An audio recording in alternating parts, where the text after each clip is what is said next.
One of the ways to run Kali Linux is using VirtualBox. So VirtualBox lets you run computers inside your existing computer. For example, I have a computer here and I can run Windows 7 or Windows 2000 on top of that. So you'll see I can start different systems. Perhaps also Kali here. And you'll see I have several systems running inside my computer, like Windows 2000,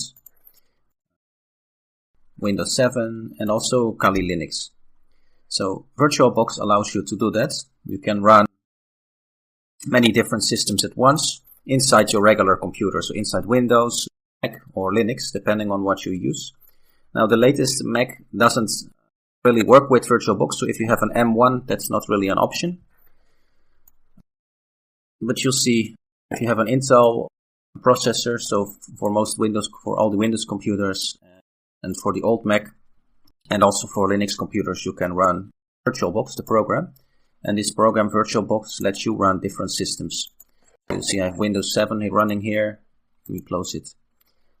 I have Windows 2000 running in the background, and you can use the system just as it's running on your computer.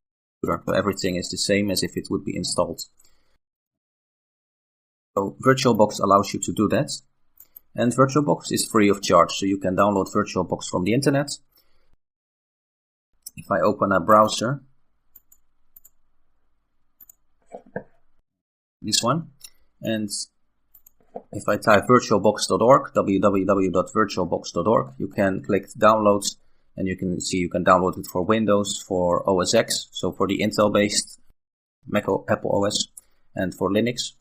And once you do that, you can install it and you get this program that's running. Then if you want to add a virtual computer, you click New, type your computer name. So I'll name it Kali Linux Example.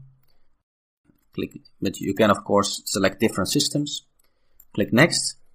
The amount of memory your computer should have. So pick something a bit high because otherwise it will just take forever to load.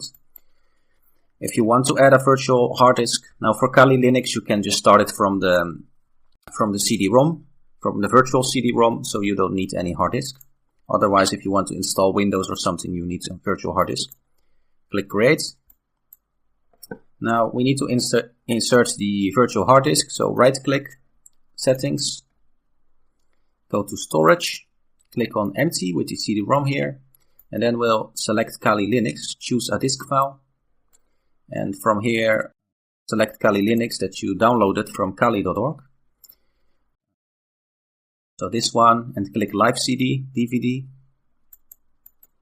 Now I'll click Start, and that should do it. After that, Kali Linux should be running, and here we go. Once I press Enter, you'll see Kali Linux will start inside as a virtual computer. So it takes a moment to load. You will get the blue line will fill up, and there we go. And then it starts the graphical interface. It takes a moment or so to do that, and you'll see, here we go. We have Kali Linux running. Once it's completely started, you'll see a wallpaper. There we go.